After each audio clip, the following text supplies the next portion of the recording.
innovation program, that is motivational program I am going to start. Before I start my motivational program, I will like to your future. તો મિત્રો તમને એમ થાય કે આવા motivational programme શા માટે રાખવામાં આવે અને અત્યાર સુધી તમે જોયું હશે તો 10મા ધોરણ પહેલા તો તમને કોઈ મોટિવેશનલ પ્રોગ્રામ થયો જ નથી, કોઈ જગ્યાએ થતો પણ નથી, બરાબર છે? તો શા માટે 10મા ધોરણમાં કે 12મા ધોરણમાં જ મોટિવેશનલ પ્રોગ્રામની જરૂર પડી? તો મિત્રો અત્યારે તમારા સરે પણ કીધું, રવિ સરે પણ કીધું કે ભાઈ ડાયરેક્ટલી તમને પૂછવામાં આવશે તમે 10મા ધોરણમાં શું સ્કોર પ્રાપ્ત કર્યો હતો અને તેના પ્રમાણે તમે કેવા સ્ટુડન્ટ છો ને તેનું ગેસિંગ કરી લેવામાં આવે. એટલે તમારે તમારા ટ્રસ્ટી સરોને તો ઘણો બધો આભાર માનવો જોઈએ કે જેમણે આવો ઇનોવેશન આપણા મોટિવેશનલ પ્રોગ્રામ રાખ્યો. તમારા બેટર તમને કોઈ જગ્યાએ ભવિષ્યમાં નીચું ન જવું પડે, તમને પોતાના શરમના લીધે માથું નીચું ન કરવું પડે અને તમે સારો સ્કોર પ્રાપ્ત કરી શકો. તેના માટે આવા પ્રોગ્રામ બદલ તમારે તમારા ટ્રસ્ટી સરનો આભાર માનવાની ખૂબ જરૂર છે એવું મને લાગતું છે. તો એકવાર તમે તાળી પડી દો પ્રશ્ન માટે.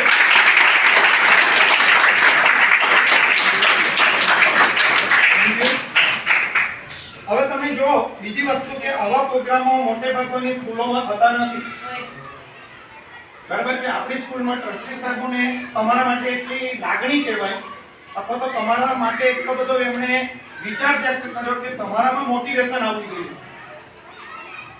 બરાબર છે? તો તેને આપણે ધ્યાનમાં રાખવાનું છે. તો આગળ વધતા પહેલા હું તમને બધાને રિક્વેસ્ટ કરીશ કે આપણે 1 મિનિટ સુધી આંખો બંધ રાખવાની છે, પણ હમણાં હજુ તરત નથી બંધ કરી દેવાની. હવે આંખો બંધ રાખવાનું પર્પઝ શું છે એ પહેલા સમજી લઈશું કે જ્યારે પણ હું કહીશ કે આંખો બંધ કરો એટલે આપણે કરી તો લઈશું પણ મગજમાં બહુ બધા વિચારો ચાલુ થઈ જશે તરત જ. તમે જોજો, આપણે જેવો આંખો બંધ કરીએ એટલે મગજમાં વિચારો ચાલુ થઈ જાય.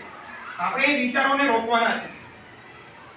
આવશે ઘણા વિચાર આવવા દેવાના, પણ આપણે કહેવાનું કે ભાઈ મારે અહીંયા જ રહેવું છે, મારે મારો માઇન્ડ અહીંયા કોન્સન્ટ્રેટ કરવું છે અને એ વિચારોને આવતા રોકવાના છે.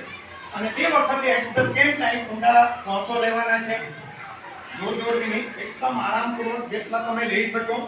અને ડ્યુરિંગ ધેટ ટાઈમ માઇન્ડમાં એવું વિચારવાનું છે કે હું બધું જે મને ભણાવે છે કે મને સમજ પડે છે, ન સમજ પડે ત્યાં હું પૂછીશ.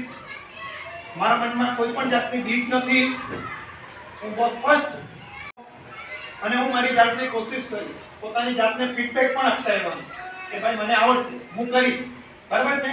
આપણે 1 મિનિટ ચાલુ કરીએ. આંખ બંધ કરવાનું. ચાલો આંખો બંધ કરીશું.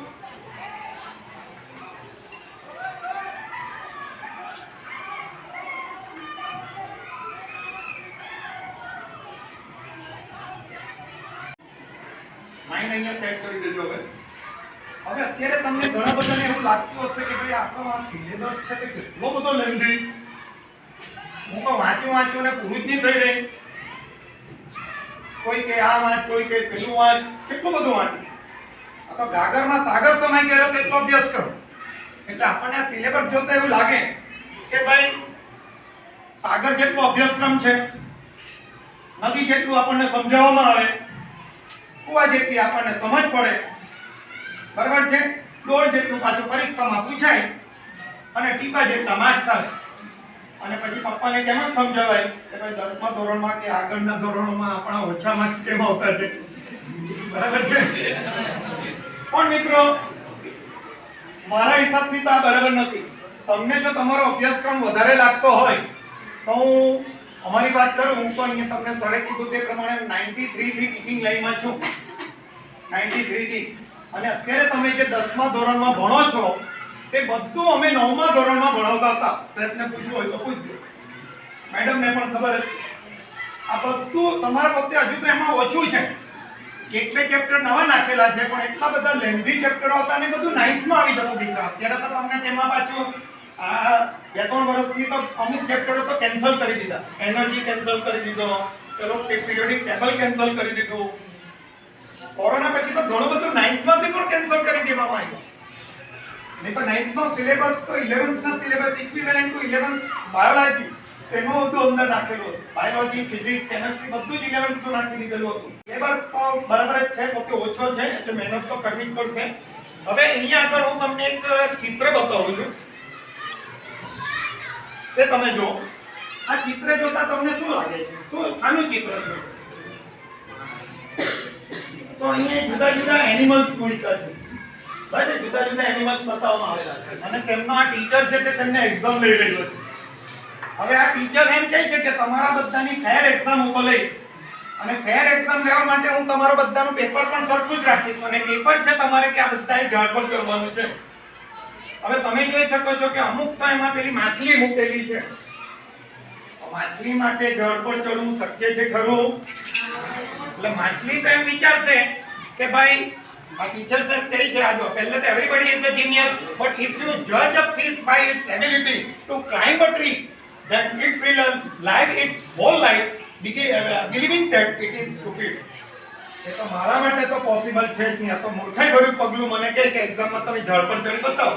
એટલે આપણામાંથી પણ કેટલાક બાળકો એવું વિચારતા હશે કે ભાઈ શું છે, કેટલાક બાળકો એવું વિચારે કે ભાઈ મારાથી તો મને તો ગણિતમાં બીક લાગે છે, કોઈ કહે છે મને સાયન્સમાં બીક લાગે છે, કોઈને વળી ગુજરાતીમાં જેવા વિષયોમાં પણ બીક, કેમ કે વાંચતો જ ન હોય. આપણે તો ઇંગ્લિશ મીડિયમમાં ભણીએ એટલે ગુજરાતી તો છેક રાત્રે વાંચી લઈશું અને તેમાં આપણે પાછા ફેલ થઈને આવીએ. પણ વિષય છે અને બીજું છે કે આપણા હાથમાં કોઈ આપણી પાસે એવો આ તો એનિમલ હતા ને એમની વાત અલગ હતી. આપણી પાસે કોઈ એવી પહેલી પરિસ્થિતિ નથી. આપણે તો એની હવા બાય હુક ઓર ક્રુક આપણે તો એક્ઝામ એટેમ્પ કરવાની જ છે. તો એમ કહેવાય છે કે સફળ થવા માટે કાં તો પરિસ્થિતિ બદલી લો કાં તો પછી પરિસ્થિતિને અનુકૂળ થઈ જાઓ. બરાબર છે? Life gives two chances: change the situation or accept it and part it. એમાં ભાગ લેવો પડે. એટલે હિન્દીમાં પણ કહેવાય છે ભાગ લો otherwise ભાગ લો. બરાબર છે? You participate in it otherwise run away from that.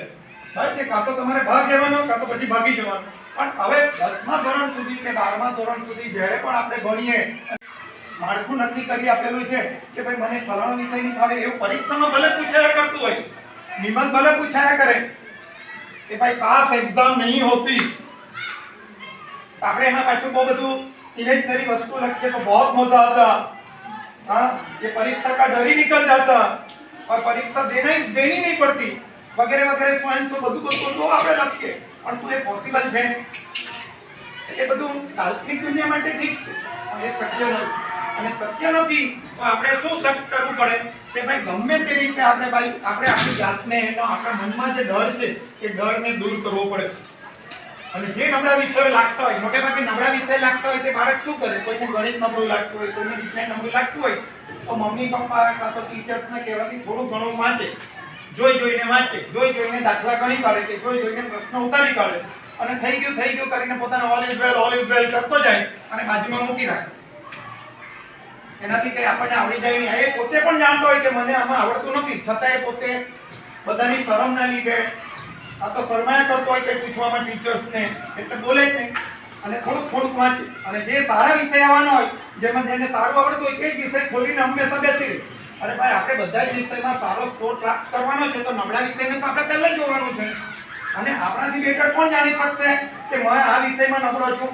ભલે ટીચર્સને ખબર ન પડે તમારા વર્તનથી કે તમારા મા બાપના વર્તન, તમારા મા બાપને ન ખબર પડે કે ભાઈ છોકરો કરતો છે પણ મમ્મી પપ્પા તો શું કરે? પૈસા ખર્ચી આપે તમને કે જાઓ ભાઈ ટ્યુશનમાં જાઓ ભાઈ સ્કૂલમાં જાઓ.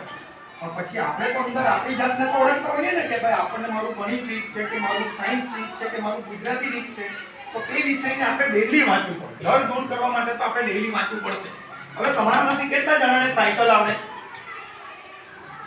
ને? અને કેટલા જણાને બાઇક આવડે? બધાને જ આવડતી છે મોટે ભાગે. તમે શું સાયકલ પરથી કે બાઇક પરથી ક્યારે પણ પડ્યા નથી? પડ્યા છે ને? તો પછી શું આપણે એવું કરી દીધું કે ચાલો સાયકલ આજથી નહીં ચલાવી, આજથી હું બાઇક નહીં ચલાવી? એવું કર્યું નથી ને? પડ્યા તો પાછા ઊભા થઈને થોડું ખંખરી લીધું ને ચાલ્યા ને? એવું વિષયમાં પણ ક્યારેક એવું થાય કે આપણે ભાઈ નાપાસ થઈ ગયા તો કઈ વાંધો નહીં, ઓછા માર્ક્સ આવી ગયા તો કઈ નહીં, ફરી પાછા બેસો. કોઈ પણ જાતના ફિયર વિના ફરી પાછા બેસવાનું. આપણે સાયકલ પરથી પડ્યા, બાઇક પરથી પડ્યા. હું તમને કહું તો હું કાર એક્સિડન્ટમાં 2 વાર કાર એક્સિડન્ટમાં સપડાયો અને ભગવાનની દયાથી તમારી સામે જો આજે એમ કહેવાય છું ને કશું તે વખતે પણ નહોતું થયું પણ તો પણ આજે કાર ચલાવવી પડતી છે તો ચલાવીએ વિધાઉટ એની ફિયર. એવી રીતે જિંદગીમાં ડર રાખવાની જરૂર નથી. બરાબર છે? હું મારો પોતાનો એક બીજો અનુભવ અહીં કહીશ. તમને બી કદાચ કૂતરાઓથી બીક લાગતી જ હશે. કોને લાગે કૂતરાથી બીક? મને બહુ લાગતી. કેમ કે હું તમારી જેમ 10મામાં હતો ને ત્યારે જ મને એક ભડકાયેલું કૂતરું કરી દીધું અને એ વખતથી હું નાનો તમારી જેમ જ એટલે મારા મગજમાં બીક બેસી ગઈ ને તે પહેલા હજુ તો 7મા ધોરણમાં તો ત્યારે પણ એક બાજુવાળાને કૂતરું ઇંગ્લિશ પેલું પાડેલું કૂતરું હતું મીઠું કૂતરું જેને કહીએ તે કરી દેલું એટલે એમ કરીને એના 7 અને એના 14 અને અમારા વખતમાં તો પેટની ડ્યુટીની આજુબાજુ ઇન્જેક્શન મારવામાં આવતા અત્યારે તો તમને હર્ટમાં મારવામાં આવે છે પણ તે વખતે ડ્યુટી પર એક ઇન્જેક્શન મારો એટલે મોટું ગુમડું થઈ ગયું અને એ ગુમડું થાય એટલે એને રૂમાલમાં બરફ મૂકી અને તે આપણે ઘસવાનું એક રાત સુધી ઘસતા રહેવાનું એટલે ગુમડું જેમ જેમ નીચે સવાર સુધીમાં નીચે જતું રહે અને બીજું ઇન્જેક્શન મારવા માટે તમારે ફરી પાછું હોસ્પિટલ પહોંચવાનું સિવિલમાં જ ઇન્જેક્શન મરાતા હવે મેં 21 ઇન્જેક્શનો ખાધા છે એટલે મને કૂતરા જોડે બહુ બીક બેસી ગઈ હવે મેં મારું આ એજ્યુકેશન ફિલ્ડ બીએડ પૂરું કર્યું હું પહેલા પુનિત હાઈસ્કૂલ બારડોલીમાં જતો સાંજે 6:30 કાલિયાવાડી પુલ અહીંયા પહેલે જકાત નાકું હતું ત્યાં ઉતરતો અને પછી જેવો પેલા કાલિયાવાડી પુલ ક્રોસ કરું એટલે કાળું કૂતરું મારી પાછળ પડતું મારી ગંધથી કે મારી ચાલવાની સ્ટાઇલ થોડી બહુ ફાસ્ટ છે કે મારો ફાસ્ટ ચાલતા જોઈને કે મારી ગંધ પારખીને એ કૂતરું પાછળ પડતું અને પેલો ડર મારા મગજમાં બેસી ગયો એટલે હું દરરોજ એમ દોડીને કોઈ ઝૂંપડપટ્ટીમાં આજુબાજુ ઝૂંપડપટ્ટી ઇલાકા હતા અત્યારે તો થોડાક બિલ્ડિંગ્સ આવી ગયા પણ હજુ પણ છે તો એ ઝૂંપડપટ્ટીમાં ઘૂસી જતો દુકાન આવે તો તે દુકાનમાં ઘૂસી જતો પેલા દુકાનદારની ઝૂંપડપટ્ટીવાળા એમ કે કઈ નહીં કરશે તું જીયા કર આપણે તો બી એટલે નાના પથ્થર ભરી રાખતો એમ લસરાઈને મારતો તેને સામે મારવા જઈએ કૂતરાને તો કૂતરું જતું રહે તો કોઈ ઘરમાં જાય ઝૂંપડપટ્ટીમાં જાય અને પાછળ તે બીજી બબલ પેદા થાય એટલે પથ્થર પણ નહીં મારી શકતો પણ આવું 2-3 દિવસ થયા પછી એકાદ દિવસ જેવો બસ સ્ટેન્ડમાંથી ઉતર્યો પથરા ભર્યા ગજવામાં અને થયું કે આજે તો એને બરાબર ન જ મારે સાજે જો પડ્યું અને તે પડ્યું પણ મેં પથ્થર માર્યા વિના થોડોક મેં આગળ ગયો અને પછી અચાનક મને શું થયું કે મને ડર તો હતો મને થયું વધારેમાં વધારે શું કરશે પાછળ બીજા ઇન્જેક્શન ખાવા પડશે ને ચાલો કઈ વાંધો નહીં તો હું થોડોક આગળ ભાગ્યા પછી કૂતરા બાજુ જ દોડ્યો લાવ આજે તું નહીં તો હું નહીં સાચું કહું મને એવું થયું કે ભલે તું કરતી ભાઈ દરરોજ કટીને મને પીવડાવતો છે આજે હું તું કટ તો હું તને મારી નાખા તો તું મને માર અને એવો એની પાછળ પડ્યો ને તો કૂતરું મને જોઈને કોઈ ઝૂંપડપટ્ટીમાં બીજામાં ભરે તો હા આ તો મને પીવડાવવા માટે જ કરતું એટલે અમુક વાર શું છે કે આપણે જેટલું કોઈનાથી બીએ ને તેટલી વસ્તુ આપણને તે બીવડાવ્યા કરે તમે વિષયમાં પણ જેટલા બીસો ને તેટલો વિષય પણ તમને તેટલો જ બીવડાવ્યા કરે એટલે એક વાર શું કરી લેવાનો ભાઈ શું થઈ જવાનું છે જો તેના માટે બીજી વાત કહું સર થોડી બીજી વાત કહું થોડુંક તમને અજુગતું લાગે તો માફ કરજો પણ બહેનો માટે ખાસ જરૂરી બી છે ને ભાઈઓ તમારે ઊંધી સમજ મેળવવાની એટલે એકવાર એક બહેનના લગ્ન થઈ ગયા એટલે એના હસબન્ડ જે છે તે એમને કોઈએ કહી રાખેલું કે ભાઈ બહેનોને છો ને પહેલાથી કંટ્રોલમાં જ રાખવાની એમ બીવડાવેલી જ રાખવાની થોડી અમારે નહીં તો એમ કર્યા જ કરવાનું પેલા ભાઈએ ગાંઠ મારી બહેનોને તો આપણે પોતાની વાઈફને જલ્દી ગરમ પાણી કરી આપ નહીં તો આમ કરી નાખી જલ્દી મને નાસ્તો કરી આપ નહીં તો હું ચાલ્યા કર્યું ને બેન કરી હજી કર્યા કરી હવે એકવાર એની બેનની બેનપણી આવી ઘરમાં તો તેની સામે પણ હસબન્ડે એવું જ કહ્યું એટલે એના પછીથી થોડી હવે ટાઈમ મળ્યો ત્યારે બેનપણી એના વાઈફ તમારા સાથે દરરોજ આવું વર્તન કરે કે હા ને તું પણ દરરોજ આવું બીબીને કર્યા કરે એકવાર તું પૂછી નાખ ને શું કરવાનો છે તું એકવાર પૂછી જ નાખ એમ કે સારું પછી બીજે દિવસે પહેલા દિવસ તે દિવસે તો બેનપણી જતી રહી બીજે દિવસે બેનપણીએ કીધું જલ્દી આલો સવાર થયો એટલે પેલા હસબન્ડે તો પોતાનું ટાઈમ ટેબલ મુજબ બોલી પડ્યા ચાલો જલ્દી ગરમ પાણી કરી આપો નહીં તો શું કરી લેવાના છો કઈ નહીં ઠંડા પાણી લઈ જો તમે બીક રાખી પછી જો ઠંડા તો પહેલેથી ઠંડા પાણી આવી ગયો એટલે તમે બીક કરશો તો સામે વાળો તમારી સામે થોડો નરમ કરશે એટલે તમારે તમારા મગજમાં જે ડર છે ડર કાઢવાની તો બહુ જ જરૂર ડર કાઢી નાખશો એટલે બધું ફાઇન થઈ જશે ઓટોમેટિકલી તમને આવડતું જ છે પણ તમારે ડર કાઢવાની જરૂર અને ડર કેવી રીતે નીકળશે પાછું તો એટલે કોઈ પણ વસ્તુની ડર નથી રાખવાનો ડર રાખવા કરતા શું રાખવાનું ભાઈ એક્ઝામ આપણે એમ નથી કહેતા કે એક્ઝામથી બીવાનું જ બંધ કરીએ એક્ઝામથી બીવાનું તો નથી પણ એક્ઝામની ગંભીરતા જીવનમાં કેટલી છે ને તેને ખાલી મગજમાં રાખવાનું છે અને ગંભીરતા પ્રમાણે આપણે એને સિરિયસલી લઈને આપણે ડેઈલી પ્રેક્ટિસ કરવાની છે તો આપણે એના માટે શું કરવું પડે આ તમે તે પછી વાત કરીએ પહેલે જોઈ લો આ કોનો ફોટો છે ભાઈ વેરી ગુડ મોહમ્મદ અલ્વા એડિસન સાનું ઇન્વેન્શન કરેલું અને તમારે જેટલી ઉંમરે તો એમને આ જો બીજી વસ્તુ દેખાડેલી છે એ શું છે નીચે ગ્રામોફોન કહેવાય. અમારા વખતમાં એ ચાલતું એમ ચાવી ભરવાની અને ચાવી ભરીને રેકર્ડ મૂકી દેવાનો એટલે રેકર્ડ વાગે. એ અમને 12-14 વર્ષની ઉંમરમાં નાનો હતો ત્યારે જ થયું.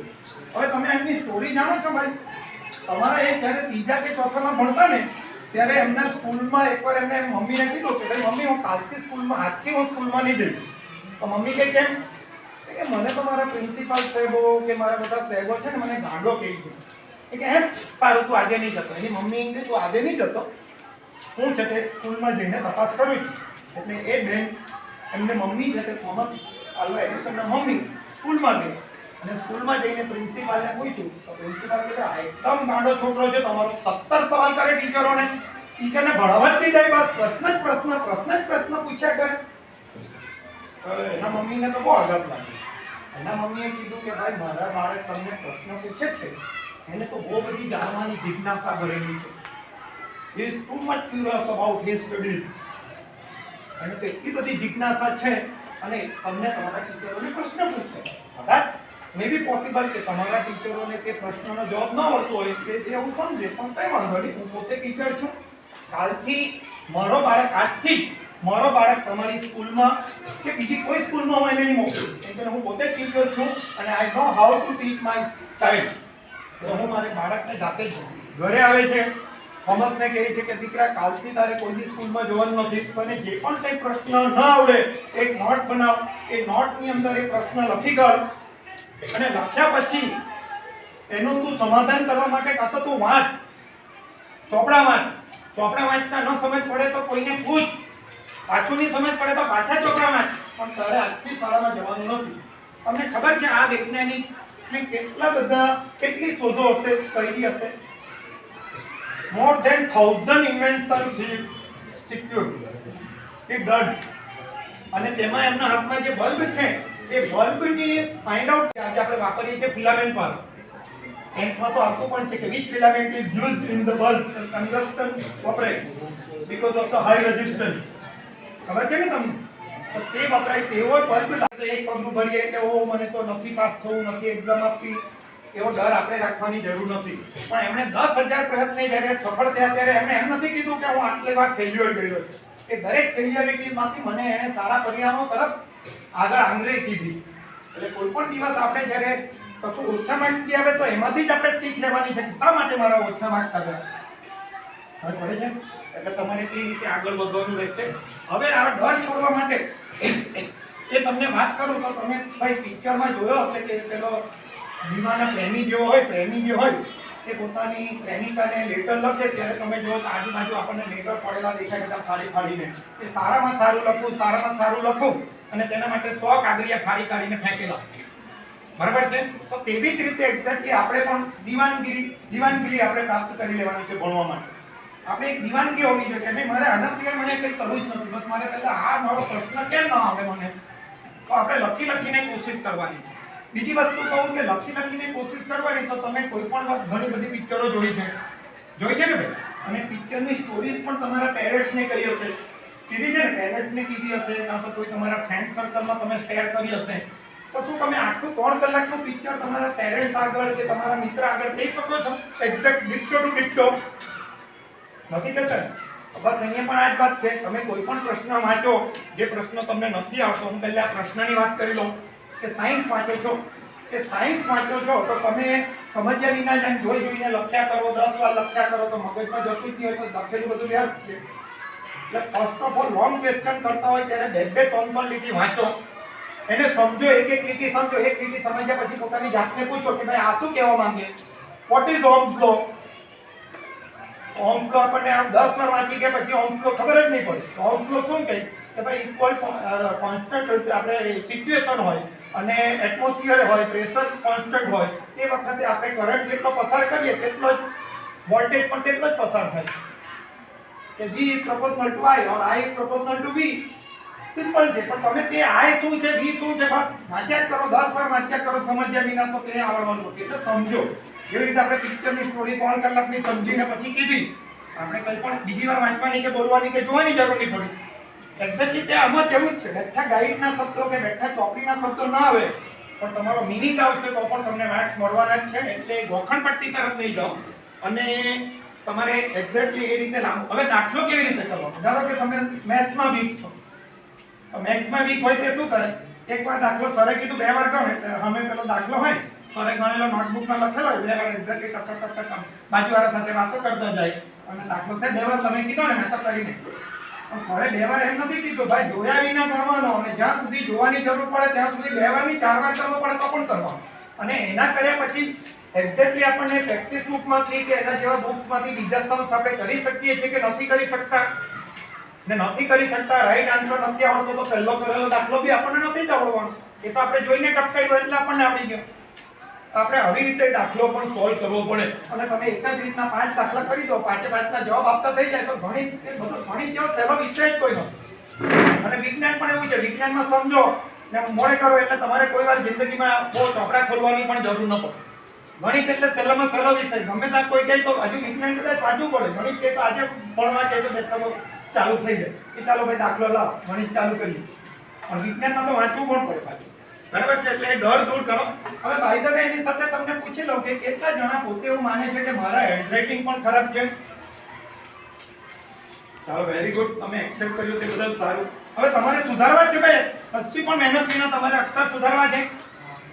તો તમારે શું કરવાનું? જો એકદમ ટીપ સારી આપું, અને આ ટીપ તમે જોશો ને 5 મિનિટમાં જ અક્ષર કરવાથી ચાલુ કરી દેશો. આજે જઈને કરી દેજો. તમે જ્યારે એક અક્ષર લખો ને એના પછીનો ગમે તેવા તમારો અક્ષર જે આવતો હોય તેવા જ અક્ષરે લખો. બીજો અક્ષર એનાથી સારો કાઢું કે ધીમે ધીમે લખો. એનાથી પછી બીજો એનાથી પછીનો અક્ષર એનાથી સારો લખું તો એનાથી સારો લખું તો બસ આટલું વિચારીને જ્યારે પણ લખો ત્યારે લખો દેતા. પહેલે શરૂઆતમાં તમારી સ્પીડ ઓછી રહેશે. દીકરા થોડું તમને વાંધો હોય તો અહીં કુર્સી પર આવી જશે. નથી ગમતું ભાઈ મારી વાત? તો થોડું શાંતિ રાખો. તો તમે છે તે આવી રીતે શું છે કે એવી રીતે કોશિશ કરશો ને તો તમારો એટ ધ ટાઈમ તમે કોઈને બતાવજો કે જો આ મારા પહેલાના અક્ષર આ છે ને હમણાં મેં લખ્યું 5 મિનિટ પછી આ સરના કહેવાથી આ અક્ષર સારા કે આ અક્ષર સારા, એ જે જવાબ આપે તે સારું ને એ સારું જે કહે તો મારી આઈડિયા વાત સાચી કે તમારી વાત ખોટી સમજ. એટ ધ ટાઈમ એનું રિઝલ્ટ આવે. તમે જોશો તો એટ ધ ટાઈમ એનું રિઝલ્ટ આવશે. અને તમારે કોઈ ટીચરે તમને કીધું હોય અને અક્ષર ખરાબ છે ભાઈ 5 વાર લખ, તો 5 વાર નહીં લખવાનું. પણ એની સાથે એક વસ્તુ બીજી શું કરવાની છે કે તમારે સેમ ભાઈ ધારો કે હું આ બોલપેન વાપરું છું, આ જ બોલપેન ખલાસ થઈ જાય તો આવી જ બીજી બોલપેન લાવવાની, ખલાસ થઈ જાય તો બીજી બોલપેન બી આવી જ રાખવાની. આપણે શું કરીએ દર વખતે નવી બોલપેન લઈએ, મોંઘામાંની બોલપેન લઈએ, તો પછી આપણે હાથમાં ગ્રીપ આવે. જ્યાં સુધી તમારા અક્ષર સારા ન થઈ જાય ત્યાં એક જ પ્રકારની 3 રૂપિયાની બોલપેનથી પણ તેજ અક્ષર આવશે અને 100 રૂપિયાની બોલપેનથી પણ તેજ અક્ષર આવશે. બોલપેનોથી અક્ષરો સારા થતા નથી. બરાબર છે? ભલે તમે 1000 રૂપિયાની વાપરો, પણ એકવાર ગ્રીપ આવ્યા પછી તમે ગમે તે વાપરશો ને તો તમારા અક્ષર સેમ રહેશે. ત્યાં સુધી તમે આવી રીતની બોલપેન વાપરવાની કોશિશ કરી જોજો અને પછી મને કહેજો. બરાબર છે? હવે આપણે what should we do to get the passing mark? જે મારા પાસ એમ તો હું તો તમને સ્કોર કરવા માટે જ આવ્યો છું, પણ છતાં આપણે પહેલે એવી પણ વાત કરી છે કે કેટલાક બાળકો અહીંયા ફેલ હશે. હું અહીંયા પૂછતો નથી, પણ ફેલ્યુઅર બાળકોને જો પાસ થવું હોય તો શું કરવું પડે? આ તમે માળખું તો જાણો જ છો. બરાબર છે? You already know about the marking of the each chapters in science and math and all subjects. એ પણ જાણતા હોવા જરૂરી છે. ન હોય તો ડાયજેસ્ટમાં કે ગમે ત્યાં તમને માર્કિંગ સિસ્ટમ આપેલી જ છે. હવે તમે જોઈ શકો છો કે ગણિતમાં તો પાસ થવું હોય ને તો 2 ચેપ્ટર છેલ્લા કરીએ ને તો પણ પાસ થઈ જવાય. અને એના પાછળ તમને વધારે ફાયદો શું છે? પહેલા તો ઓરમાં ઓર આવતો, હવે તો ઇન્ટરનલ ઓપ્શન નીકળી ગયેલા છે. બરાબર છે? એટલે તમને એ જોઈએ તો 13 ને 14 2 ચેપ્ટર કરો તો 30 માર્કનું તો ચેપ્ટર જ થઈ જાય છે. 2 ચેપ્ટરના 30 માર્ક્સ થઈ જાય. અને સાથે તમે પાછા MCQ નો સેક્શન 1 કરી નાખો. નિયર અબાઉટ 45 ઓફ તમે જતા રહો છો. 44 માર્ક્સ તો એમ જ થઈ જાય. 40-50 માર્ક્સ તો તમારે MCQ બધાના કરવા પડશે. હવે MCQ કરવા માટે હમણાંથી તમારે પ્રેક્ટિસ શું કરવાની? તમે મોટે ભાગે MCQ કરતા નથી. તમે તો એમ કે પરીક્ષામાં પાસે પરીક્ષામાં લખો એટલે શું કરો ખબર? MCQ માં પહેલો section number 1, without any method you can give the answer. So how brilliant you are. 24 MCQ હોય અને હું જ્યારે સોલ્વ કરું છું ને, જ્યારે હું ટીચર હતો હમણાં બંધ કરી દીધા, પણ 24 MCQ કરવા માટે મારી એક મેઇન સપ્લિમેન્ટરી સ્કૂલની તો ભરાઈ હતી. સેકન્ડ વિથ મેથડ કરવી હોય તમે within 24 લાઈનમાં 24 MCQ without method you can do. You are brilliant than your teacher. એ ક્યાંથી થતું હશે? આન્સર ક્યાંથી આવી જાય ભાઈ? કે રફમાં કહે ભાઈ there is no need to do any method in rough. Already તમારે ત્યાંથી ચાલુ કરવાનું છે. મેથડ પણ ત્યાં બતાવવાની જ છે. સમજીએ ને? એ રીતે કરશો તો તેના માટે પ્રેક્ટિસ કરવા શું કરવાનું? તો ભાઈ બે રીતે પ્રેક્ટિસ થઈ શકે છે. એક તો ડાયજેસ્ટમાં તમે જોવા જાઓ તો MCQ આપેલા છે ઘણા બધા. એ તમારે એમાં પણ મેથડ નથી આપી, એમાં ડાયરેક્ટ આન્સર આપેલા છે. તમારે મેથડ વાઇઝ એને જવાનું છે, સોલ્વ કરવાના છે. બરાબર છે. બીજી હું પછી તમને વાત કરું છું, પણ આ રીતે તમે જોઈ શકો કે કોઈ આજે તમારું બેઝિક, તમારાથી કેટલા જણા સ્ટાન્ડર્ડ વાળા છે? ચલો વેરી ગુડ. તમારા સ્ટાન્ડર્ડ વાળા માટેનું પેપર થોડુંક અલગ આવે ને તેના માર્કિંગ પાછા અલગ આવે. પણ એમાં પણ તમે જોઈ શકો તો તમારે 3 ચેપ્ટર એટલીસ્ટ જે પાસ થવું હોય તો આની વાત કરું તો 12 13 14 અને ફરી પાછી પેલું MCQ. પણ MCQ માં પછી બે મેથડ છે. દીકરાઓ સ્ટાન્ડર્ડ વાળા માટે હું વાત કરું તો આ લોકો જે બેઝિક વાળા છે ને તેમાં બધામાં MC ઓબ્જેક્ટિવ આપવામાં આવેલા છે. While in your standard paper there is no any MCQ option is given, objective is not given. તમને આપશે નહીં. હવે પડે છે ખાલી એક જ પેલું ઓબ્જેક્ટ ABCD પસંદ કરવાનો હશે તેથી 4 MCQ હશે. બાકીના બધા આ લોકોને ફિલિંગ ધ બ્લેન્ક્સમાં પણ MCQ હોય. ખ્યાલ આવે છે? એમ તો ઓબ્જેક્ટિવ આપવામાં આવેલો એટલે એ લોકો જોઈને નક્કી કરીને કાં તો ગપ્પુ મારે તો પણ સાચું થઈ જાય. જ્યારે તમને ગપ્પા મારવાનો ચાન્સ સ્ટાન્ડર્ડ વાળાને મળતું નથી. બરાબર છે. એટલે એ થોડું ધ્યાનમાં રાખજો.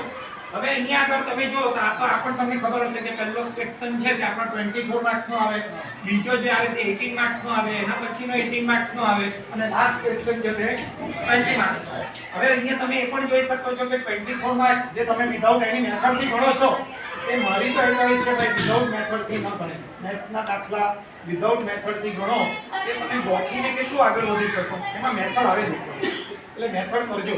અને ન પ્રેક્ટિસ હોય હમણાં પણ કીધું ડાયજેસ્ટમાં ઘણા બધા સમ્સ છે એ હમણાંથી કોશિશ કરજો અને ત્યાં તમારે મેથડ પણ બતાવવાની.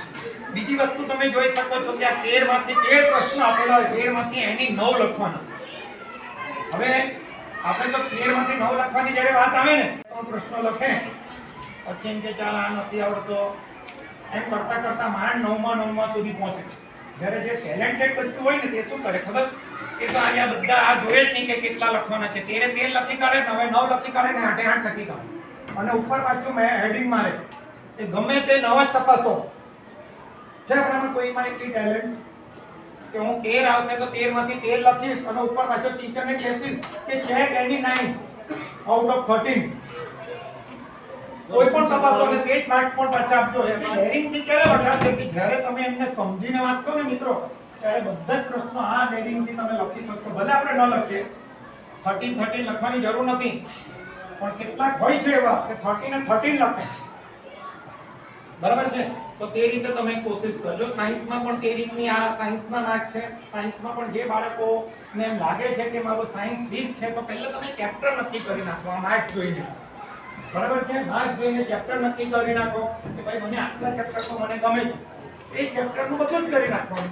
પછી જે ચેપ્ટર છોડો છો તેમાં ઇમ્પોર્ટન્ટ હોય તો કરવા માંગો તો કરો, ન કરવા માંગો તો છોડી શકો. પણ માર્ક જોઈને તમે આગળ વધશો. એની પણ માર્કિંગ સિસ્ટમ તો સેમ જ છે પ્રશ્ન હોય તો. હવે ધારો કે અને આ પછી વાત કરું છું. હવે ધારો કે કોઈ બાળક એમ વિચારે કે ભાઈ પહેલા સેક્શનમાં ધારો કે હવે તમે જોવા જાવ ને 10 પેપર સેટ. પહેલા તો અહીંયા આગળ એક વાત કરી દઉં કે તેના માટે હજુ પણ સારી વાત છે કે જે બાળકને સારા સ્કોર પ્રાપ્ત કરવો હોય તો પાસિંગ સ્કોર પણ પ્રાપ્ત કરવો હોય તો બંનેને મહેનત મદદ થશે. લિબર્ટી પેપર સેટ કરીને તમારું બોર્ડમાં ઘણું બધું ઇંગ્લિશ મીડિયમ વાળાને તેમાંથી પૂછાય છે, પણ મિનિમમ તમને 10 પેપરનો સેટ હોવો જોઈએ. હવે આ 10 પેપરના સેટમાં 24 MCQ આવે એકમાં એટલે 224 × 10 એટલે 240 MCQ તો થઈ ગયું. બરાબર છે. એટલે એક દિવસનું એક પેપર તમારે દરરોજ કરતા રહેવાનું બધા જ વિષયનું. એટલે તમે મિનિમમ માર્ક્સ તમે જોવા જાઓ તો ભાઈ તમને શું થાય કે ભાઈ તમે આવી રીતે 10 પેપર કરો તો ભાઈ દરરોજે તમારા 24 માંથી 10 જ માર્ક્સ આવે. 24 માંથી કેટલા આવ્યા? 10 તો આવશે જ. એટલું આપણે સમજવાનું કે 10 તો આવવાના જ છે મિનિમમ. ચાલ પછી તમે જોવા જાઓ કે બી સેક્શનમાં 18 છે તો 18 માંથી 9 જ લખવાના છે તો ટીચરે તમને 9 જ માર્ક્સ આપ્યા. એટલે તો આપણી મહેનત થઈ ગઈ હશે અમુક સિલેક્ટેડ ક્વેશ્ચનમાંથી. પછી પહેલામાં 6 લખવાના છે તો 6 માં પણ ટીચરે એક જ માર્ક આપ્યો તો પણ 6 જ આવે. બરાબર છે. પહેલામાં 20 માર્ક છે પણ લખવાના 5 જ હતા તો 5 જ માર્ક્સ હતા તો પણ તમે જોવા જાવ તો 30 માર્ક્સ આરામથી તમે પાસ તો થઈ જાઓ. અને હજુ આવું કરશો ને આ પાસ થવાની વાત તો દૂર છે પણ સારા સ્કોર જ આવી જાય. તમે નિયર અબાઉટ 50 પર પહોંચી જશો અને 48 પર પહોંચે તો 60% ઓફ તમારા માર્ક બધા રહે. બરાબર છે. એટલે તમે મહેનત કરો. ખાલી એક જ વિકલ્પ છે. બરાબર છે. આ પેપર સેટ કરવાનું ચાલુ રાખજો. અને તમને કીધું તે પ્રમાણે મેં તો તમને જે ફેલ જતો હોય તેના માટે વધારે વાત કરી છે, પણ તેના માટે સારો સ્કોર કરવો હોય તો પણ આ એક મેથડ છે. એમણે ખાલી સારો સ્કોર કરનાર બાળક હોય તો તેને પેપર પોતે જાતે પણ ઘરે લખવા પડશે. સ્કૂલ તો કદાચ તમારી પ્રી બોર્ડ પણ એક્ઝામ લેતી જ છે, લેવાની પણ છે આના પછી, બરાબર છે. તો તમે ઘરે પણ બેસો અને બીજાને ચેક કરવા આપતા કરતા 3 કલાક મમ્મીને કહીને બેસવાનું, મમ્મી કે પપ્પાને કે હું 3 કલાક થાય એટલે મારું પેપર લઈ લેજો અને પછી જાતે જ ચેક કરો. જ્યારે પણ ફ્રી ટાઈમ હોય ત્યારે જાતે જ ચેક કરો. જાતે ચેક કરવાથી આપણી ભૂલ ક્યાં થાય કે આપણે જજ કરી શકીએ. બીજો ચેક કરીને આપશે તો આપણને કોઈ કહેવાનું નથી કે તે અહીં ખોટું લખ્યું છે, અહીં શું ખોટું લખ્યું છે તે કહેવાનું નથી. આપણને ખબર પડશે કે મેં શું ખોટું લખ્યું છે. એક બે પેપર તમે એવી રીતે કરશો તો બહુ સારા માર્ક્સ આવશે અને તમને તમારી ભૂલો પણ ખબર પડશે. હવે મિત્રો, આ બોર્ડની સપ્લિમેન્ટરીની ડિસ્કશન અત્યાર સુધી તમારી સામે કદાચ સ્કૂલમાં થયું છે કે નથી થયું, પણ હું તમને કહું, અને મેં મારા લાઈફમાં 12 થી 13 વાર બોર્ડની સપ્લિમેન્ટરી તપાસી છે. અને છેલ્લે જ્યારે હું બોર્ડમાંથી આમાંથી રિટાયર થયો ત્યારે હું મોડરેટર તરીકે નીકળ્યો. આ મોડરેટર શું છે તે પણ હું તમને સમજાવું. તમને 4 સેક્શન આવે છે, ABCD. હવે આખી જે ટીમ બને સેન્ટ્રલાઇઝ થાય, કોઈ સ્કૂલ પર સેન્ટર આવેલું હોય ત્યાં તમને તપાસવાનું હોય એ તમને ખબર હશે. તો આપણા મદ્રેસામાં, અમારા મદ્રેસામાં પણ 2 વાર સેન્ટર આવેલું. તો એમાં ટીમ બનતી હોય, બરાબર છે. એક ટીમની અંદર 5 જણા હોય, 5 શિક્ષકો, 4 શિક્ષકો ABCD માટે અને એક એના જે ઉપરી હોય તે મોડરેટર.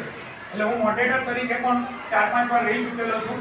હવે આમાં દરેક ટીચર, તમે આ ABCD જો તો જે ટીચર જે માર્ક અહીંયા લખ્યું છે કે માર્ક લખશે, ટીચર પોતાની સાઇન કરશે અને ટીચરનો પોતાનો નંબર બોર્ડ તરફથી આવેલો હોય તે બોર્ડ નંબર લખશે, બરાબર છે. આવી રીતે માર્કિંગ કરી નાખશે. હવે એ લોકોએ પોતાનું જે પણ કામ કરવાનું હોય એમને એક્ઝામિનર કહેવાય. એ એક્ઝામિનર તમારી લાલ બોલપેનથી ચેક કરે. એટલે બીજી વસ્તુ તમને કહી દઉં કે તમારે બોર્ડમાં ભૂરા સિવાય કોઈ પણ પ્રકારની બોલપેન વાપરવાની નથી. કેટલાક બાળકોને આદત હોય કે લાલથી કે કાળીથી કે લીલીથી, એવી કોઈ પણ જાતની બોલપેન તમારે વાપરવાની નથી. ભાઈ બ્લુ જ વાપરવાની છે, ઓનલી બ્લુ. એટલે એ પણ જવાની નહીં હોય તો આપણને મન થયા કરે વાપરવાનું. પણ આ બધી બોલપેનો અલગ અલગ. મોડરેટર માટે શું છે? મોડરેટર માટે કાળી બોલપેન અને મોડરેટર પછી આ કોઓર્ડિનેટરની ગ્રીન બોલપેન. હવે આ છે શું તે તમને કહું તો ભાઈ 4 તમારા સેક્શન છે, એટલે 4 આખી ટીમ બની ગઈ હોય 5ની. આવી રીતે ટેબલ આપી દેવામાં આવેલું હોય, ટેબલ પર 5 જણા કામ કરતા હોય. 4 શિક્ષકોને ABCD પ્રશ્ન વહેંચી દીધેલો હોય. આજથી ચાલુ કર્યું તો એકે A તપાસવાનું, બીજા B તપાસવાનું, ત્રીજા C તપાસવાનું અને ચોથાએ D તપાસવાનું. D વાળાએ બધું થઈ જાય એટલે ટોટલ મૂકવાના અને વેરીફાઈ, આખી સપ્લિમેન્ટરી પેન્સિલથી વેરીફાઈ કરવું. એટલે વેરીફાઈ કરવું એટલે શું? એક બધા બાળકના દરેક પાના ટીચરે તપાસ શકે નહીં, કશું છૂટી તો નથી ગયેલું ને, તેનાથી ટીક માર્ક કરવાનું. એ થઈ જાય, ટોટલ મારવાનું. પછી એની વેરીફાઈની નીચે સાઈન પણ હોય તે પણ એને કરવાની. એના પૈસા દરરોજનો રૂપિયો એક સપ્લિમેન્ટરીનો એને મળતો હોય તો એને મળે, બરાબર. પછી હવે આ રીતે કામ થઈ જાય. હવે જો ધારો કે તમે 10 થી નીચે માર્ક જતા છો અથવા તો તમે 70 થી ઉપર માર્ક જતા છો તો એવી સપ્લિમેન્ટરી આ મોડરેટરે ચેક કરવાની. 10 થી નીચે વાળાને અને 70 થી ઉપર વાળા. 70 થી ઉપર વાળા જ્યારે જાય એટલે તમે જે મિત્રો, અમુક બાળકોને ટેવ પણ છે કે ધેરફોર ન લખો મેથ્સમાં પર્ટિક્યુલરલી. આજકાલ તો સિસ્ટમ થઈ ગઈ, ધેરફોર કોઈ લખતું જ નથી, ઇક્વલ ટુ કોઈ લખતું જ નથી. મિત્રો જ્યારે તમે 70 અપ જાઓ ને ત્યારે તમારી આ જે સપ્લિમેન્ટરી છે તેના માર્ક્સ પર 3 માર્ક આપવા પડતી હોય.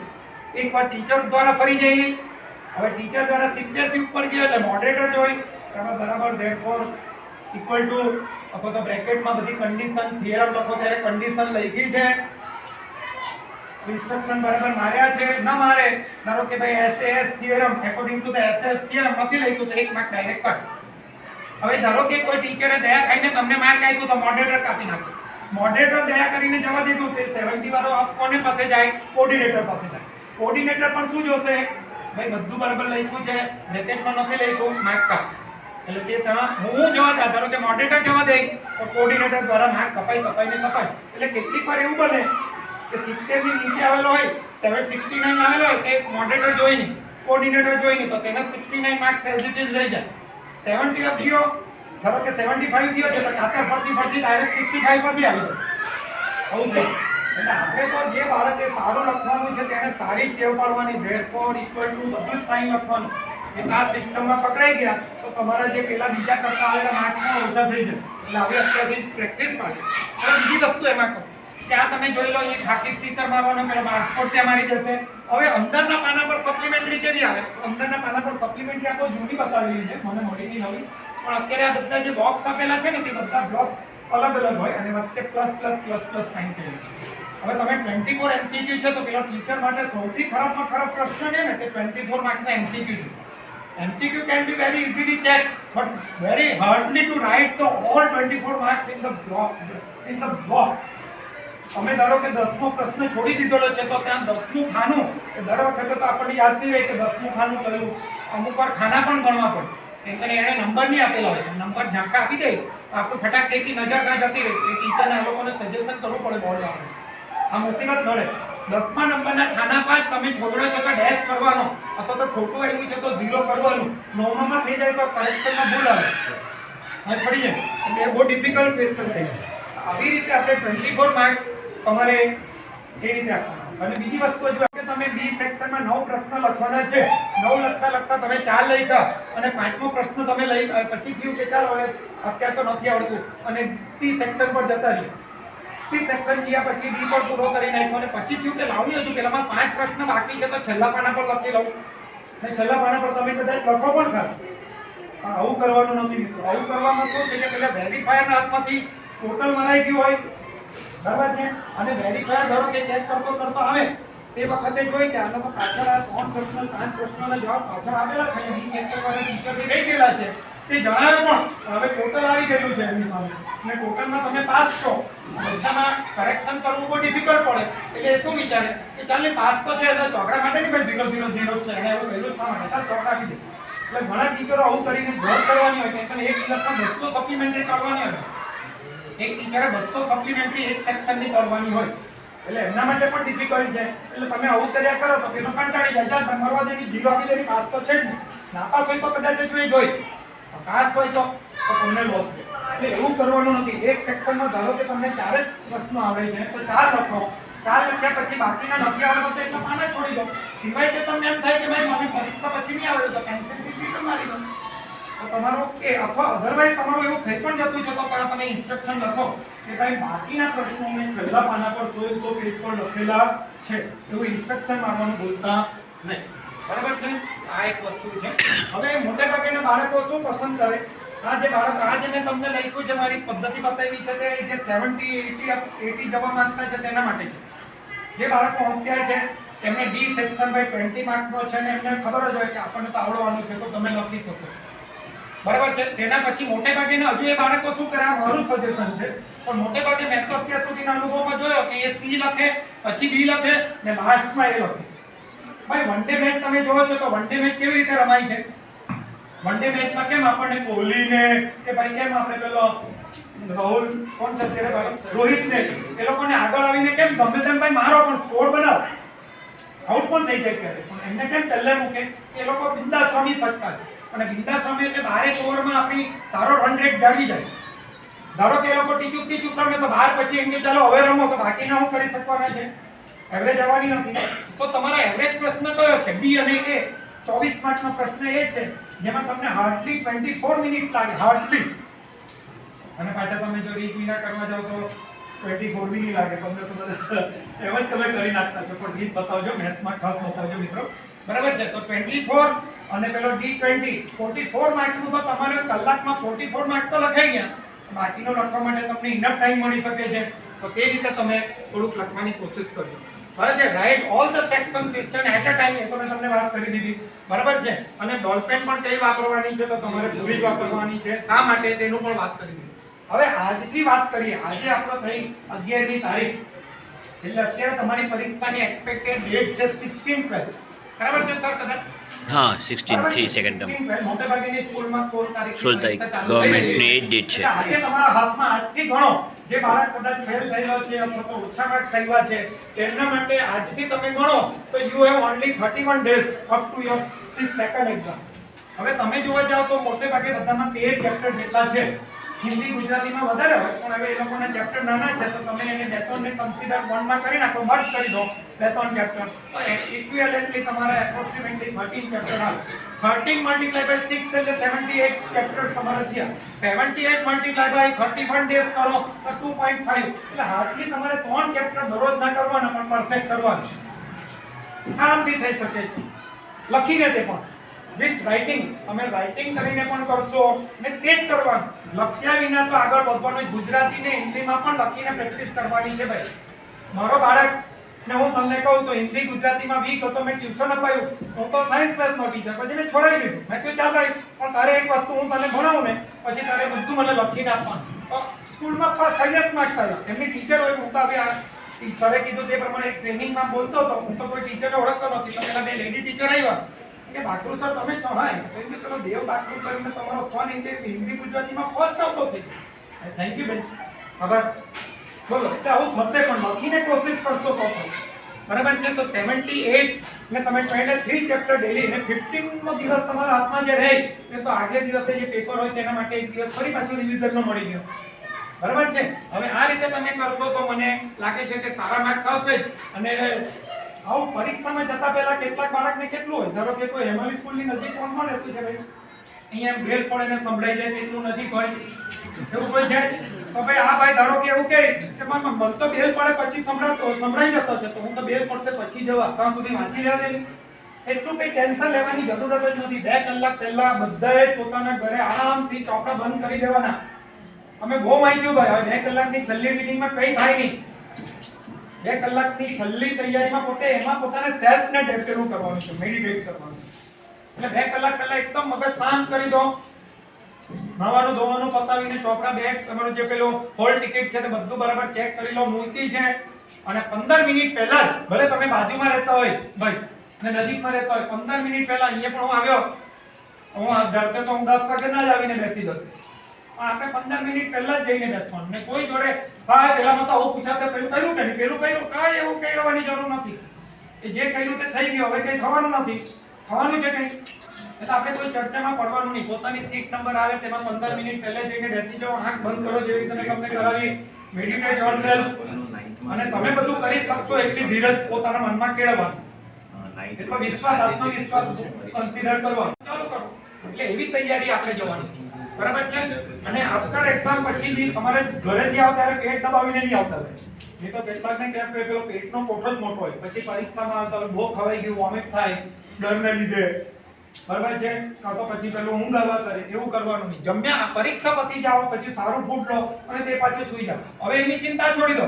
આજના પેપરમાં ફલાણું ખોટું લખાઈ ગયું, ઢીકણું ખોટું લખાઈ, ફોન પર લાગી રહો, મોઢું પેપર આમ ગયું તેમ, કશી ડિસ્કશન કરવાની જરૂર નથી. બરાબર છે? અને ઘરે જઈને આરામ કરો. હવે અત્યારે તો તમારી આ પરીક્ષા પતશે તેની મેં વાત કરી. આફ્ટર જે છેલ્લું પેપર હશે ત્યારે અમુક લોકો તો છેલ્લું પેપર પતે ને એટલે ફરી પાછું ચોપડા ખોલીને વાંચવા બેસી જાય, અથવા તો ફરી પાછું ટ્યુશનમાં દોડી જાય. અને ભાઈ તે દિવસે થોડુંક ટ્યુશનમાં પણ ન જાઓ.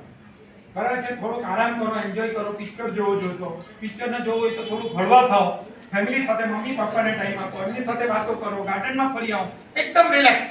કેમ રિલેક્સ થવાની વાત કરી? તો તમે જોયું હશે કે સિંહ જ્યારે પણ શિકાર કરવાનો હોય ને ત્યારે 2 ડગલા પાછળ જાય. હજુ તો આપણો ટાર્ગેટ આ એક્ઝામ નથી કે પ્રી બોર્ડ આપણો એક્ઝામ નથી. આપણો ગોલ કયો છે? બોર્ડનો એક્ઝામ. થોડુંક રિલેક્સ થવાનું. રિલેક્સ થયા પછી ફરીથી પાછો એક દિવસ શરૂ કરીને ફરી પાછા આપણી પાસે મેં તમને કીધું તે પ્રમાણેનું કેલ્ક્યુલેશન કરી લો. ચેપ્ટર તો આપણા 78 જ રહેવાના છે. એને ડિવાઇડેડ બાય હવે પછી પાછા તમને પ્રી બોર્ડ સુધીનો કેટલા દિવસ મળે છે તે ઊંધું ટાઈમ ટેબલ પ્રમાણે જાઓ. ટાઈમ ટેબલ આખું ઊંધું કરી નાખો. છેલ્લું પેપર હોય તેની શરૂઆત પહેલા દિવસથી કરો. એમ કરતા આવશો એટલે પહેલા દિવસે પહેલી પેપરનો એક્ઝામ તમે વંચાઈ ગયું, ફરી પાછું એક દિવસ એક્સ્ટ્રા રાખવાનો એટલે રિવિઝન મળી જાય. મેક્સિમમ માર્ક તમારા આવવાના ચાલુ થશે. ને તેવું સેમ ટુ સેમ પાછા બોર્ડની એક્ઝામ માટે કરો. બોર્ડની એક્ઝામમાં તો ગણિતમાં મેં સાંભળ્યું છે કે 10 ડેઝ મળે છે તમને. 10 ડેઝ મેક્સિમમ આ વખતે કેમ કે હોળીની રજા પડી ગઈ અને એના લીધે ટાઈમ ટેબલ કંઈ ચેન્જ થયેલું છે. તો કદાચ 9મી તારીખે મેથ્સનું પેપર છે 28 પછી. 9 ડેઝ તો મિનિમમ યુ કેન ગેટ એવું વાત મળી રહેલી છે. પછી જોઈએ જે થાય. બરાબર છે? એટલે આવું કરશો તો 101% તમારું શાળાનું રિઝલ્ટ પણ 100% આવશે. જે અત્યારે 95% તો આવે જ છે, પણ 100% શાળા પણ પોતાનું રિઝલ્ટ સિક્યોર કરી શકશે. હવે મિત્રો આ તમને શું દેખાઈ રહેલું છે? હવે મૂર્તિની નીચે છે ને, પેલી નીચે જે છે તેને બેઠક કહેવાય, અથવા એને બેઠકને કહેવાય તો એને શું કહેવાય? પેડલ. બરાબર છે? મેથ્સમાં આવે પણ છે પેલું હાઇટ એન્ડ ડિસ્ટન્સમાં પેડલ ક્લબની પણ વાત આવે. તો ભાઈ એક આર્ટિસ્ટ હતો. એ આર્ટિસ્ટ છે તે મોટા પથ્થર પાસે જાય છે અને મોટા પથ્થરને કહે છે કે ભાઈ હું તને મારીને તારામાંથી મૂર્તિ બનાવું. પેલો મોટો પથ્થર કે ભાઈ તું મને મારશે તો મને તો બહુ પીડા થશે ભાઈ, બહુ પેઇન થશે અને I can't bear this pain, so I am very sorry. હું તને ના પાડીશ કે તું મારામાંથી મૂર્તિ નહીં બનાવ. પેલો કલાકાર આગળ જતો રહેતો છે. આગળ જઈને બીજો નાનો પથ્થર મળે, એના કરતા થોડો સાઈઝમાં નાનો. એને પૂછ્યું છે કે હું તારામાંથી મૂર્તિ બનાવું? એને હસતા હસતા પડી હવે બનાવ. એને કોઈ કલાકારે પૂછ્યું કે હું તને મારીશ તો તને લાગશે નહીં, પીડા નહીં પડશે? કઈ વાંધો નહીં, હું પીડા સહન કરી લઈશ, તમે બનાવો મારામાંથી. એને તો એનામાંથી મૂર્તિ બનાવી દીધી. અને પેલો જે મોટો પથ્થર હતો એ મોટા પથ્થરને એની બાજુમાં નારિયેળ તોડવા માટે બાજુમાં આવી રીતે મૂકી દીધું. એટલે શું થયું કે હવે જે પહેલી વાર પીડા સહન કરી ચૂકેલી જે પથ્થર હતો તેના પર બધાએ ફૂલમાળા ચડાવી, હાર ચડાવ્યા, અગરબત્તી કરી અને આના પર દરરોજ આવીને નારિયેળ ફોડે. હવે તમે વિચારો કે 100 માણસ આવી જાય તો 100 વાર નારિયેળ ફોડશે તો એને કેટલું લાગવાનું? પેલો મોટો પથ્થર કે આ તો મેં મોટી જિંદગીમાં ભૂલ કરી નાખી ભાઈ. જો મેં તે વખતે પેલા કલાકારની માર સહન કરી લીધી હતી તો આજે હું મૂર્તિ ભગવાનની જેમ પૂજાતે. એટલે મિત્રો, આજે તમે જોવા જાઓ કે તમારા ટીચર્સ જે છે કે તમારા પેરેન્ટ જે છે એ તમને થોડુંક વારમાં હેમરિંગ કર્યા કરતા હોય અને એ હેમરિંગ તમે એમ થાય કે મને તો બહુ આ બધું કે જ કર્યા કરે, જ્યારે મને બધા વળ્યા જ કરે. પણ એ જો તમે સહન કરી જશો તો જિંદગીમાં તમે પણ ભગવાનની જેમ અથવા તો ઊંચા આસન પર બેસતો મિત્રો. એટલે કોઈ પણ દિવસ તમારા ટીચર્સનો ઠપકો કે તમારા પેરેન્ટ્સના ઠપકાને ગલત નહીં સમજવું. બરાબર છે? હવે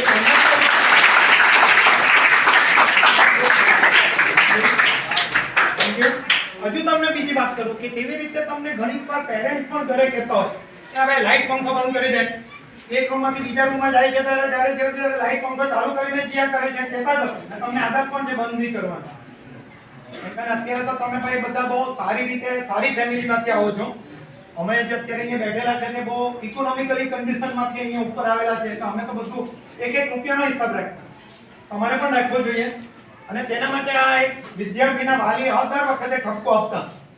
પણ બાથરૂમમાં જઈને કે નળ ચાલુ કરીને આવ્યો છે, નળ બંધ કર, અને ઠપકો જ આપ્યા કરતા. અને બાળક ટીચરો સાંભળ્યા કરે. તમે જેમ અત્યારે તમારી સહન શક્તિ બહુ ઓછી છે ભાઈ છે, તમે થોડી વારમાં ઇરિટેટ થઈ જાઓ દર વખતે પપ્પા મને જ કહ્યા કરતા છે, બીજા કોઈને કંઈ કહેતા જ નથી અને આપણને ખરાબ પણ લાગતું હોય. પણ ભાઈ આવી રીતે એને થયા કર્યું. પછી એ રીતે એને પોતાનું ભણતર પૂરું કર્યું, ઇન્ટરવ્યુ આપ્યા, બહુ બધા ઇન્ટરવ્યુમાં ફેલ ગયો.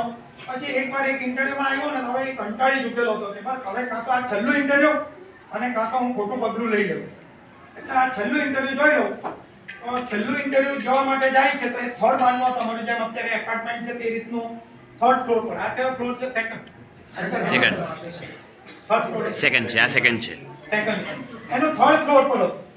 હવે થર્ડ ફ્લોર પર હતું એટલે પહેલા ફ્લોર પર આવ્યો ને એનો ઇન્ટરવ્યુનો નંબર આવ્યો એટલે પહેલા ફ્લોર પર આવ્યો ત્યારે જોયું કે વેસ્ટર્ન રૂમ પસાર થઈ ગયો ને તો ત્યાં લાઈટ પંખા ચાલુ હતા. હવે એને પહેલા તો આગળ જતો પણ ગયો પણ એને યાદ આવ્યું કે પપ્પા મને તો વળ્યા કરતા હતા, લાઈટ પંખો બંધ કર, લાઈટ પંખો બંધ કર. ચાલી ભાઈ આ પંખામાં તો એ રૂમમાં કોઈ નથી, ચાલી લાઈટ પંખો બંધ કરી નાખવા દે. એ લાઈટ પંખો બંધ કર્યો. પછી તમે જેમ અત્યારે અહીંયા આવ્યા તો પાણીની પરબ હતી તમારી છે ને નીચે પણ. કેવી રીતે ત્યાં પાણીની પરબ પરથી બે નળ ચાલુ હતો. હજુ પપ્પાનો વાક્ય યાદ આવ્યો કે ભાઈ નળ બંધ કર. પેલા નળ ચાલુ હતા તે નળ બંધ કરી દીધો. અને થર્ડ ફ્લોર પર જેવો ગયો એટલે ત્યાં બધા જેમ ઓફિસરો બેઠેલા હતા, ભાઈ welcome sir, you are selected for this post. એટલે કે યુ આર ચીટિંગ, અમે મસ્તી કરી રહ્યા છો મારી સાથે કે એમ જ આવ્યો તેવા ઇન્ટેલો નોકરી. હા કે સર તમે એક્ઝેક્ટલી યુ આર સિલેક્ટેડ. કે કેવી રીતે? કે જો આવો આ તમને ફૂટેજ બતાવો. હા અત્યારે તમારા પહેલા જે પણ કઈ કેન્ડિડેટ આવ્યા ને અમે જાણી જોઈને લાઈટ પંખા ચાલુ રાખેલા, નળ પણ અમે ચાલુ રાખેલો. અને તે આવ્યા બધા કેન્ડિડેટે લાઈટ પંખો કે નળ કોઈએ પણ બંધ નહીં કર્યો તો અમે બંધ કર્યા બંને જગ્યાએ. તમે પાછા પણ આવ્યા છો, જો અહીંયા દેખાય છે. અમે પહેલા આગળ જતા રહ્યા, ફરી પાછળ આવ્યા છો અને લાઈટ પંખો બંધ કર્યો છે, નળ પણ બંધ કર્યા છે. એટલે તમે આ સીટ માટે પ્રોપર છો અને તમને આ નોકરી અમે આપીએ છીએ. અમને ખુશી વ્યક્ત થાય છે. તે બાળક વિચારે છે કે મેં મારા પપ્પાએ આટલો બધો ઠપકો આપેલો પણ આજે મને જિંદગીમાં કેટલું કામ આવ્યું. બરાબર છે? એટલે ક્યારેય પણ પોતાના મા-બાપના ઠપકાને કે શિક્ષકના ઠપકાને ખોટો સમજવાનો નહીં. તો તે તમને પરિપક્વ કરવા માટે જે ઠપકો મળી રહેલો છે એવું સમજવાનું. ચાલો હવે છેલ્લી વાત કરું મિત્રો. આ હું એક મારી સાથે એક વસ્તુ લાવેલો છું. તમે બધા એને આઈડેન્ટિફાઈ તો કરતા જ અને જાણતા જ હશો કે આ શું છે. બરાબર છે? આ તમને બતાવું. આ શું છે? એ મેગ્નિફાઈડ લેન્સનો તમે દુરુપયોગ શું કર્યો છે? બધા એક દુરુપયોગ કર્યો છે. આગ તો અળગાવવામાં એનો ઉપયોગ જ કહેવાય.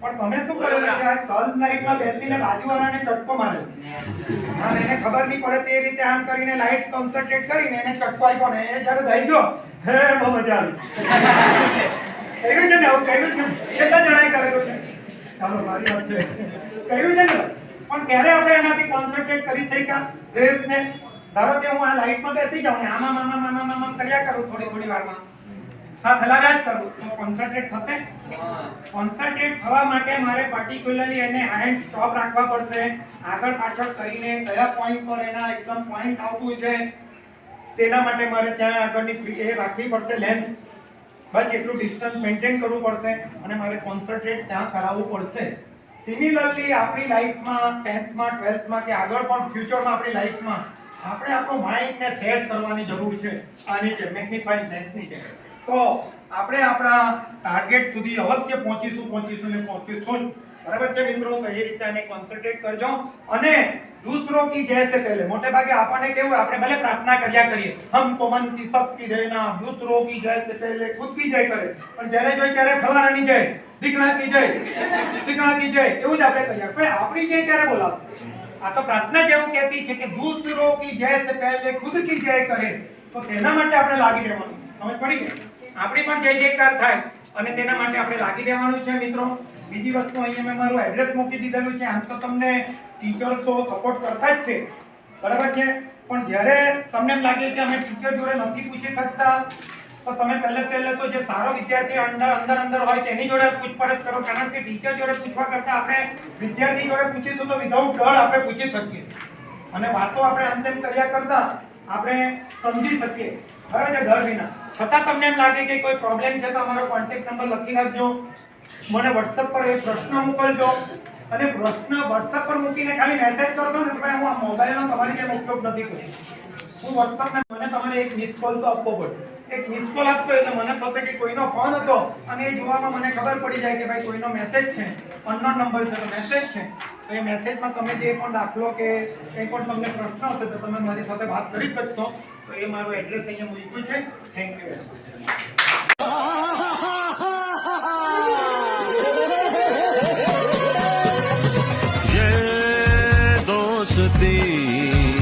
हम नहीं तोड़ेंगे मुश्किलें आए मगर तेरा साथ ना छोड़ेंगे